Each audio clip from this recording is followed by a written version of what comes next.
young woman gunned down in Britain's most glamorous department store. There's something about this murder that just seemed so gruesome. A love affair that turned into a nightmare. He said to her, "If I can't have you, nobody else will," and that scared her. A stalker who wouldn't take no for an answer. Probably he was immersing himself in some kind of fantasy world. And a murder chillingly foretold in the victim's own words. He said to me, "If you dare report me, I'm going to kill you."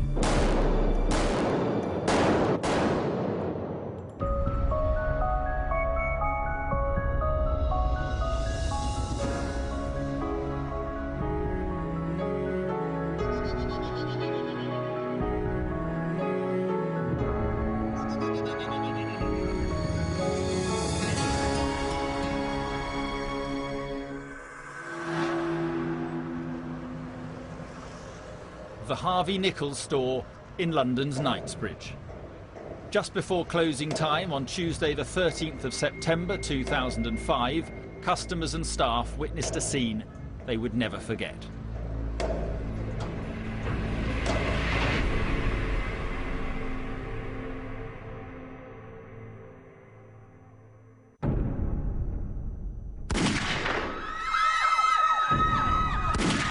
I heard gunshots and just dived for cover. It was horrific.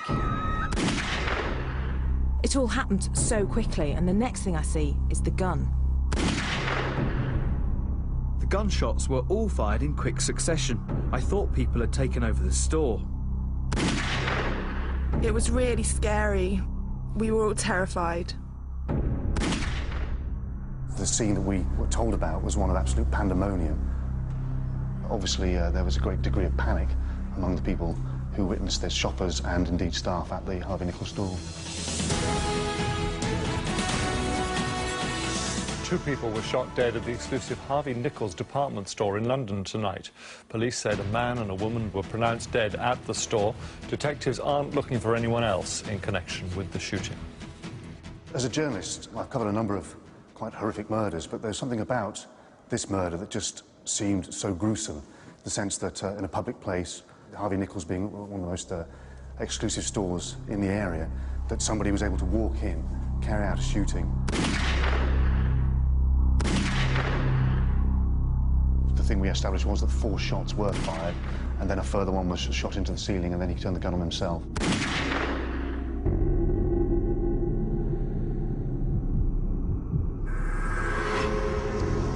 Behind this shocking murder in the most prestigious shopping street in the UK lies a tale of love, obsession and a very modern phenomenon, stalking. Now, one of the fastest growing crimes in Britain, it's estimated 1/5 of all women will be followed and harassed at some point in their lives.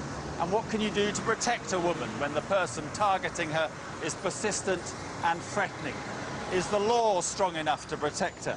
And can even the tightest security measures keep a woman safe against a determined and violent stalker?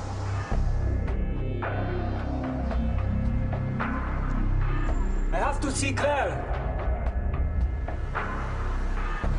I love you, and I know that you love me too. She said she loved me, and she really liked me the same way I liked her.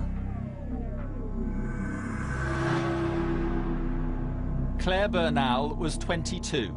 She lived with her family in Tunbridge Wells until a dream job opportunity led her to London.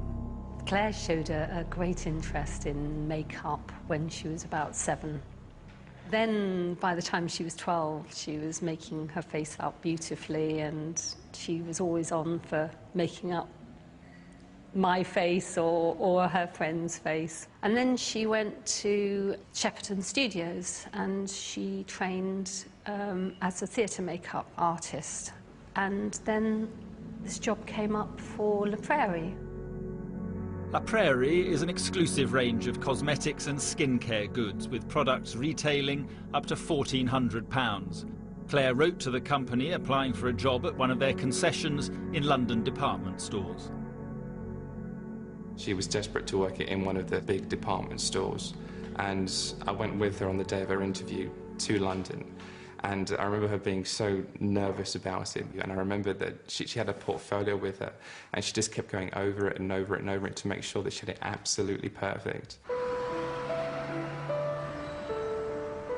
Claire's application was successful. In the autumn of 2003, she began working in the beauty department of Harvey Nichols.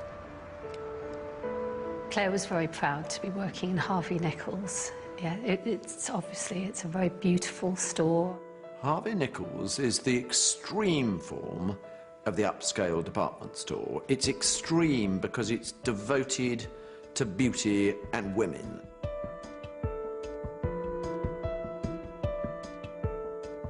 The people who go there are rich or aspirant women who are on a mission. They're going to make themselves feel better and to enter a different world.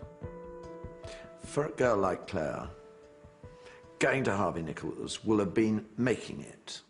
Claire was fantastic at her job, I think mainly because she was so genuinely warm and friendly. She was so easy to get along with and to talk with. Yeah, she was just a lovely, lovely person. Claire was completely unaware of her own beauty. She didn't see it. Her beauty would come from inside as well, and people would see it. After a year working at the store, Claire met the man who was to become her killer. 30-year-old Michael Pesh had also recently started work there as a security guard. There's not a great deal known about Michael Pesh, apart from the fact he came from Slovakia. It's thought that he may have had a relationship, be it married or otherwise, whilst he was living there. He had some form of military training whilst in Slovakia, and obviously was a candidate for the security industry when he came to the UK. Pesh had come to the UK in 2003 on a student visa, but Slovakia's entry to the EU the following year meant he could stay indefinitely. Pesh was a graduate of a military-based high school and had served 6 years in the Slovakian army. In 2004, he swapped one uniform for another, getting his security guard's job at Harvey Nichols. Claire phoned me up one day and said she started seeing this man. She said he was older than her and that he seemed quite shy and was very attentive, but they only actually went out together for 3 weeks, so it was quite a short period of time before he started to show signs of being very possessive. There were signs of jealousy too.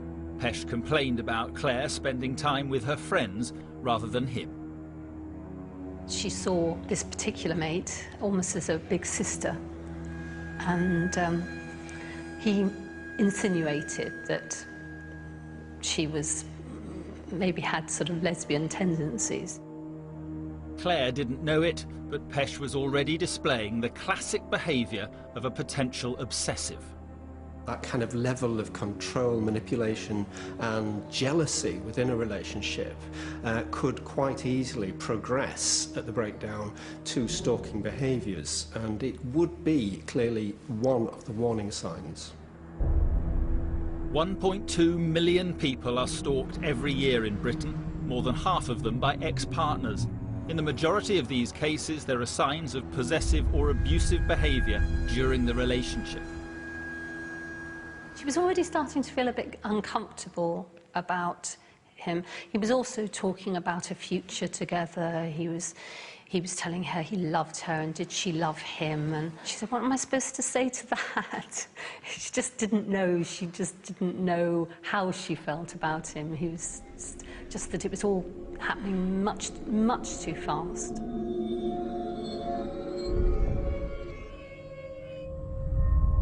After dating Michael Pesh for just a matter of weeks, Claire grew tired of his behaviour and ended the relationship. It wasn't until many weeks later that she documented the terrifying series of events that followed. She made statements to management at Harvey Nichols and to police.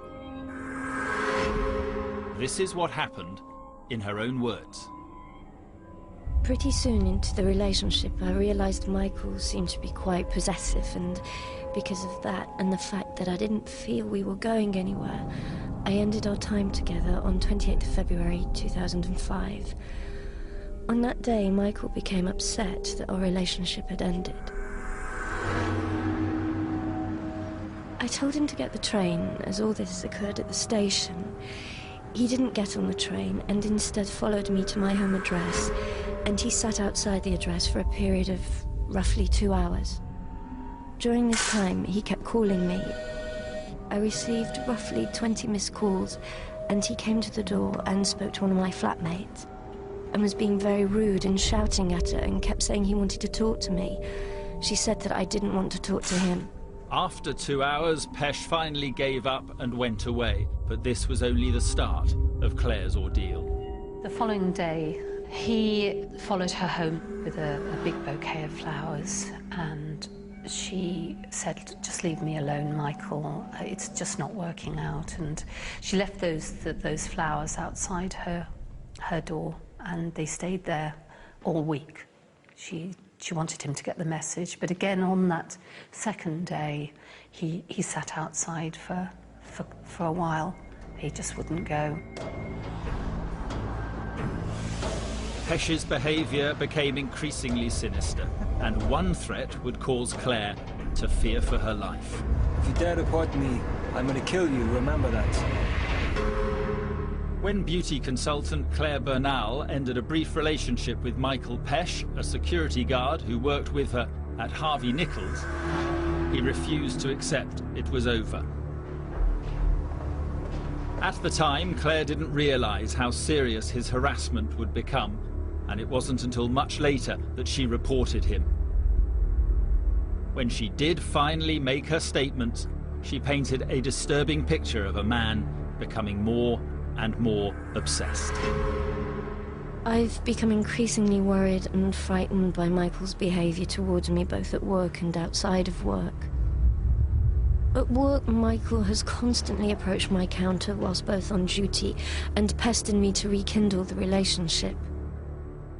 People often get very upset when relationships break up, and it's not uncommon for people to plead for their partner to take them back. Most people don't continue that behaviour for more than a week or two. Some people continue it after that period, often for many months, and those are the people that we would call stalkers. I've often seen him nearby, just staring at me, and on some occasions I feel like he's using nearby mirrors to observe me. She felt that he was there the whole time. He was watching her. He would stand in line to her counter, and he'd just stare at her.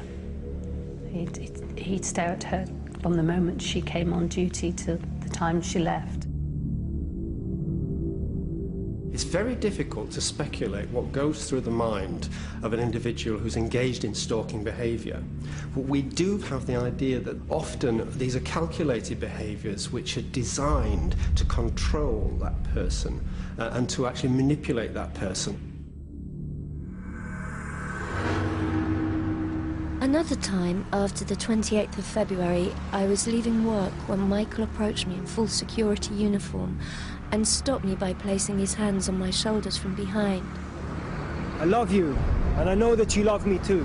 I said, "No, I don't." Yes, you do, you stupid little girl. He shouted this out in the middle of the Harvey Nichols street, and she was very embarrassed. And it had got to the point where she just didn't know what to do. I informed him to leave me alone, and I told him this on numerous occasions. However, he took no notice. When someone is rejected by a partner and responds by stalking them, they gain reward from any contact, even if the person is telling them negative things, such as that they don't want to see them again. It's very important in such circumstances to avoid any form of contact with the stalker, because this encourages them.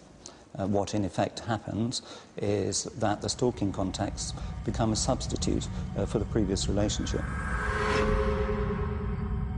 A poem Pesh wrote in his diary around this time gives a further insight into the mind of a stalker. From our love, all that is left is a dried up spring. Yet all we had to do was push away the stone that was blocking